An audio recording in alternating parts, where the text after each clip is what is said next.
بسم اللہ الرحمن الرحیم. ایک ہوتا ہے زوال تکنیکی اور ایک ہوتا ہے زوال عرفی. تکنیکی زوال وہ ہوتا ہے کہ فن والے فلکیات والے کہتے ہیں سورج نصف النہار سے ڈھل گیا ہے لہذا زوال ہو گیا ہے. لیکن عوام سے پوچھا جائے تو کہتے ہیں ابھی تو بالکل دوپہر ہے. اس کو کہتے ہیں زوال تکنیکی فنی زوال. اور ایک وہ ہوتا ہے کہ جس کو پڑھے ان پڑھے سب جب اوپر نگاہ اٹھائیں تو کہیں سورج ڈھل گیا ہے. بس جب سورج ڈھل جائے تو اس کے بعد پھر نہ دیر کرنی چاہیے نہ درنگ. مختصر سا خطبہ تے پھر نماز جمعہ فقط والسلام. جو آدھ گھنٹہ پون گھنٹہ خطبے پڑھتے رہتے ہیں کبھی عربی میں کبھی عجمی میں تو اس کے بعد پھر جب 1:30 بجے یا 2 بجنے لگے پھر جا کر اپنے بھائیوں کی طرح نماز جمعہ پڑھتے ہیں. ان کو پھر جمعے کا تکلف نہیں کرنا چاہیے نماز ظہر پڑھنی چاہیے. لہذا جمعے کا وقت بالکل مختصر ہے. گرمیوں میں الگ ہے سردیوں میں الگ ہو. لہذا زوال کے بعد جلد سے جلد اس کو شروع کر دینا چاہیے. جی قبلہ سوال ہے کہ کلمہ طیبہ لا الہ الا اللہ محمد الرسول اللہ اس کا جز علی ولی اللہ کب اس کا جز بنا اس کا کوئی تاریخی حوالہ عطا فرمائیں. جی میرے دوستو عزیزو بزرگو سمجھدار لوگ سمجھتے ہیں کہ اسلام یک بارگی نہیں اترا تھا. اسلام 23 برس کی مدت میں مکمل ہوا تھا. پہلے جو پیغمبر اسلام نے دعویٰ کیا وہ یہ تھا کہ قولوا لا الہ الا اللہ تفلحوا. بس کہہ دو خدا ایک ہے. یعنی 360 خدا جن کی تم پوجا پاٹ کرتے ہو ان کا دامن چھوڑ دو توحید کے دامن سے متمسک ہو جاؤ نجات پا جاؤ گے. ابھی محمد الرسول اللہ کا اقرار کرنا بھی شروع نہیں ہوا. لہذا جنہوں نے اس دور میں لا الہ الا اللہ پڑھا اور اس دور میں مر گئے وہ یقیناً جنت میں جائیں گے. کچھ عرصے کے بعد پھر حکم آ گیا کہ جب لا الہ الا اللہ پڑھو تو پھر ساتھ کہو محمد الرسول اللہ. جب لوگوں نے یہ کلمہ پڑھنا شروع کیا پھر حکم آ گیا اگر خدا کو خدا بھی مانتے ہو کہ پیغمبر اسلام کو اس کا نبی اور رسول بھی مانتے ہو تو پھر پڑھو نماز. پھر حکم آ گیا 2 زکوٰۃ. پھر کبھی حکم آ گیا رکھو روزہ. پھر کبھی آ گیا کہ کرو جہاد. الغرض آکام آتے گئے پیغمبر فرماتے گئے عالم اسلام کے مسلمان ان آکام پر عمل فرماتے گئے حتیٰ کہ جب پیغمبر اکرم 13 سال مکے میں گزارنے کے بعد ہجرت نبوی کے بعد مدینے پہنچے پیغمبر کی زندگی کا آخری حج تھا. آخری حج بیت اللہ سے سارے ہونے کے بعد جب واپس مدینے لوٹ رہے تھے تو بمقام غم غدیر یہ آیہ مبارکہ اتری یا ایھا الرسول بلغ ما انزل الیک من ربک فإن لم تفعل فما بلغت رسالتہ واللہ یعصمک من الناس.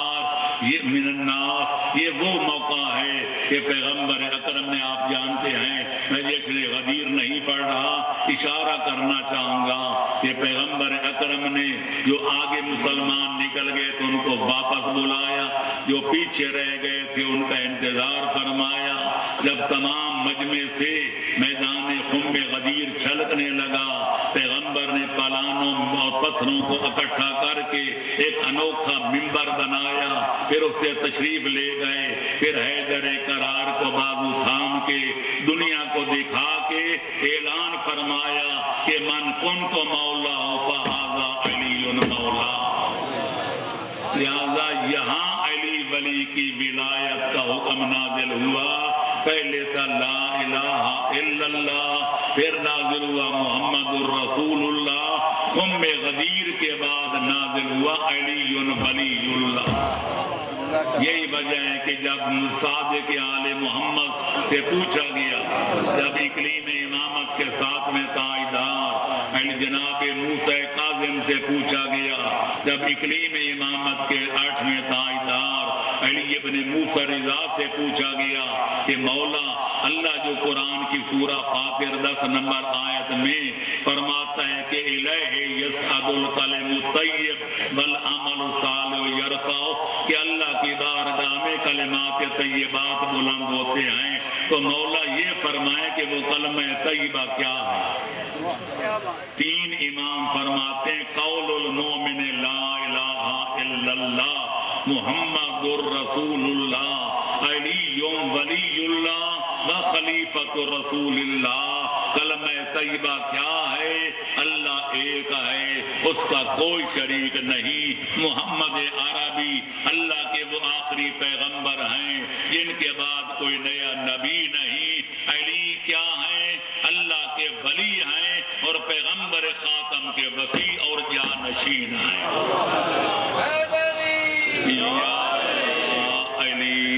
یہ ہماری تفسیریں چھلک رہی ہیں، کمی سے شروع کرو مجمع البیان تک، مجمع البیان سے شروع کرو صافی اور المیزان تک، پھر نمونہ سے شروع کرو میری فیضان الرحمان تک، تمام حتیٰ کہ مولانا مقبول احمد کا جو ترجمہ ہے اس کی حاشیے پر سورہ فاطر 10 آیت نمبر 10 الیہ یصعد الکلم الطیب کے حاشیے پر بھی آپ کو یہی کلمہ مل جائے گا۔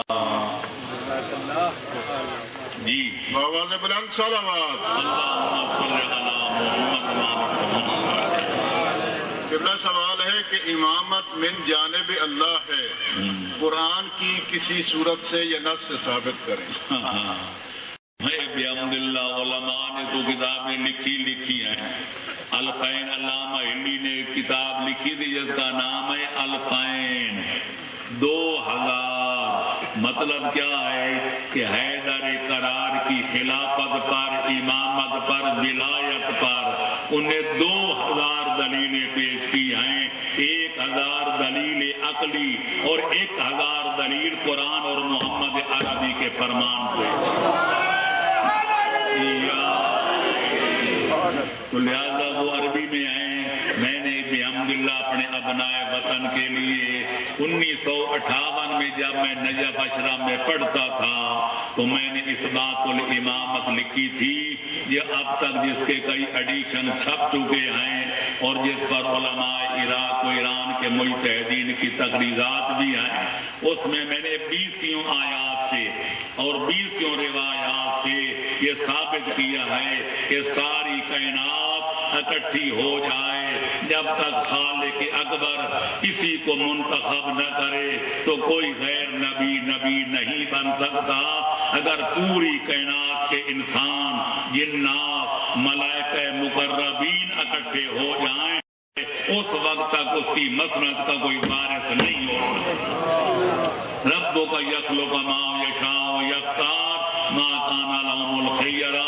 اللہ فرماتا ہے پیدا کرنا بھی میرا کام، قل اللہ خالق کل شے، کوئی شے نجس ہے یا پاک، حقیر ہے یا جلیل، کوئی بڑی ہے یا چھوٹی، ہر چیز کا خالق میں، لہذا پیدا کرنا بھی میرا کام اور نبوت اور امامت کے مرتبے پر منتخب کرنا بھی میرا کام۔ نہ خالق ہونے میں میرا کوئی شریک ہے نہ انتخاب کرنے میں میرا کوئی شریک ہے۔ سلوات پڑھے محمد علیہ۔ جی قبلہ سوال ہے کہ کیا امام بارگاہ کی عمارت کے اندر شادی کی تقریب برپا کی جا سکتی ہے؟ بہتر یہ ہے کہ جس مقصد کے لیے امام بارگاہ بنایا گیا ہے اسی مقصد میں اس کو استعمال کیا جائے، اور وہ ہے عزاداری سید الشہداء۔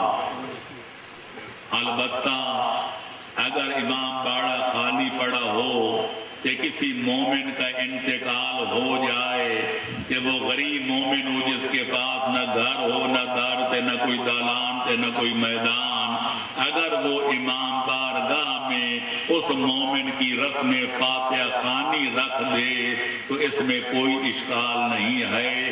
لیکن میں عرض کروں گا اور آپ کا ضمیر گواہی دے گا کہ یہ جب حزن و ملال کے لیے ہے، مجالس عزا کے لیے ہے، تو لہذا جو تقریب شادی ہوتی ہے وہ تو اس کے بالکل برعکس ہے۔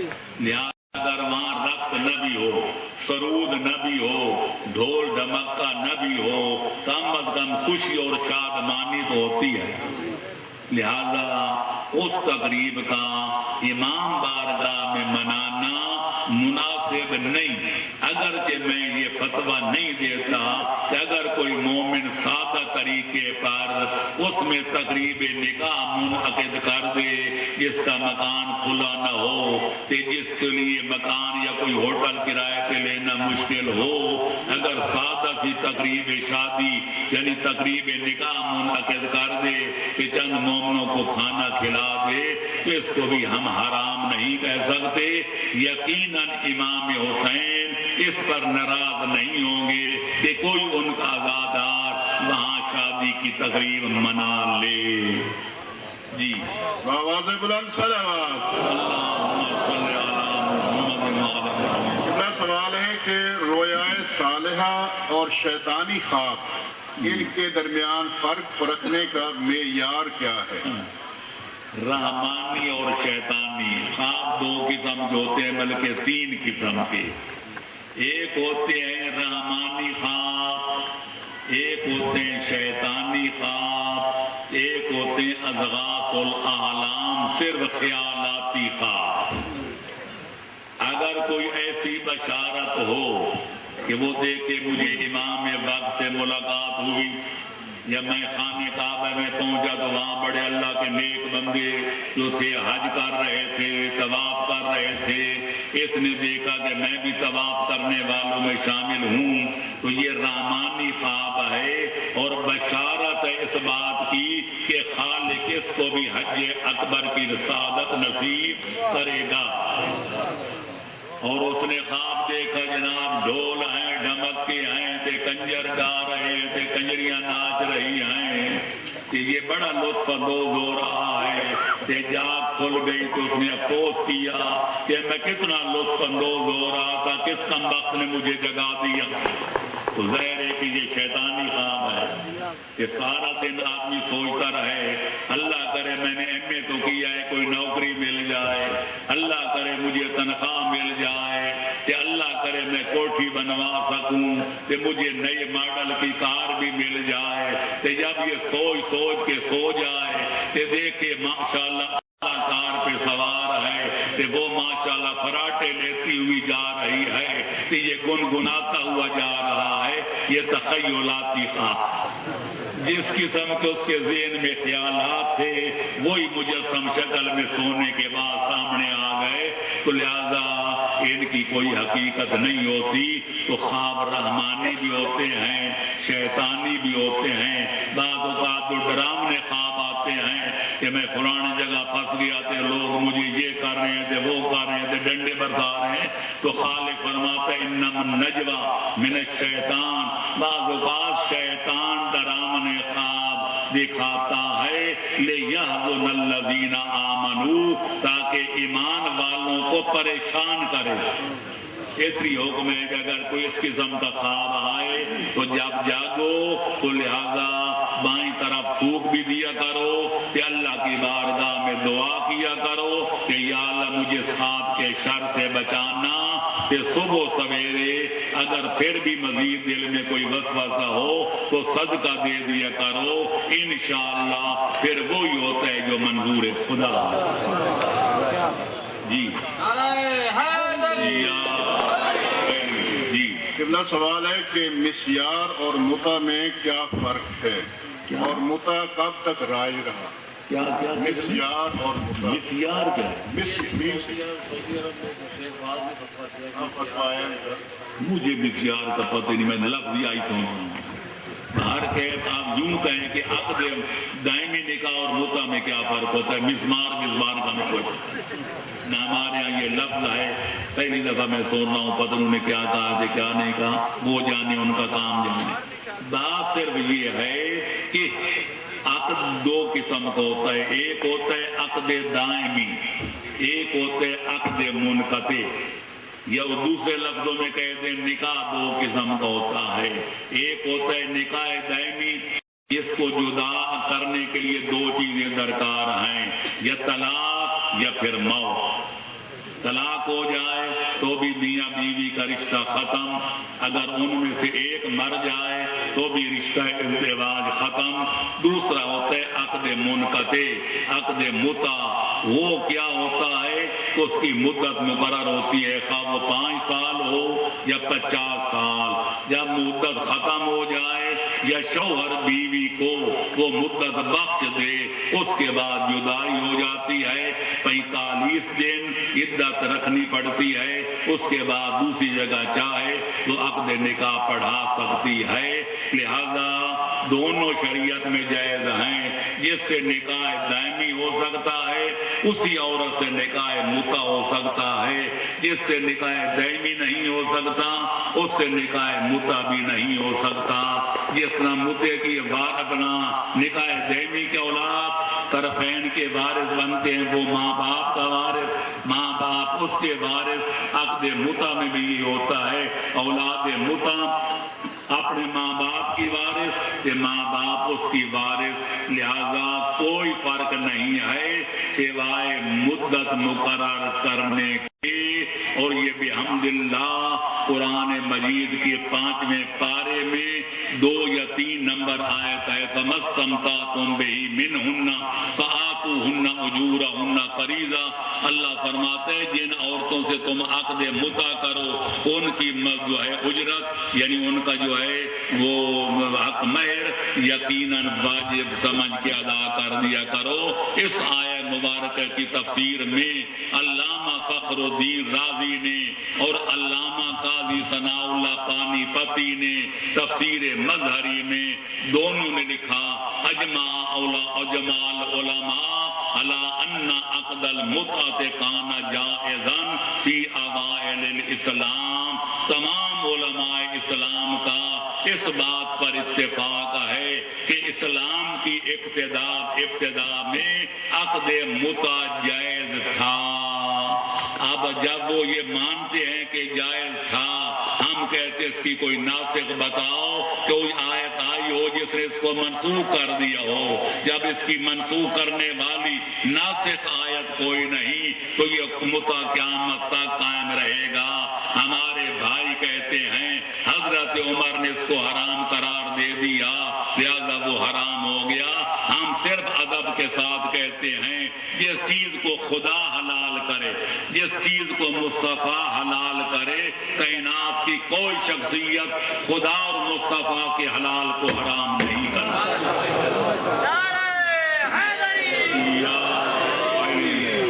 محاضرات اپنا راغب اصفہانی ہمارے بھائیوں کی کتاب ہے، مصر میں چھپی ہے۔ کسی بندے نے اس میں یہ لطیفہ لکھا ہے کہ کسی بندے نے جناب عبداللہ ابن عمر سے پوچھا کہ عقد متع جائز ہے یا ناجائز ہے؟ اس نے کہا بالکل جائز۔ کہنے لگے آپ کا باپ تو کہتے حرام ہے۔ کہنے لگے میں نے سیکھا ہی باپ سے ہے کہ متع حلال ہے۔ انہوں نے کہا یک نہ چھو دو چھو، ساری دنیا جانتی ہے تیرے باپ نے اعلان کیا تھا کہ متع حرام ہے، جو اس کا انتخاب کرے گا اس میں سزا دوں گا۔ کہنے لگے یہ میرے باپ نے یہ تو کہا تھا، پر پہلے یہ بھی نہیں کہا تھا کہ متع کانا تعالی عہد رسول اللہ، 2 متع پیغمبر کے زمانے میں جائز تھے، وَأَنَا أُحَرِّمُهُمَا، میں ان کو حرام قرار دیتا ہوں۔ لہذا میرے باپ کا یہ کہنا کہ پیغمبر کے دور میں 2 متع جائز تھے یہ شہادت ہے جواز کی۔ تو جب وہ خود مانتے ہیں کہ پیغمبر کے دور میں جائز تھے تو میرا بابا کون ہوتا ہے خدا اور مصطفیٰ کے حلال کو حرام بنانے والا؟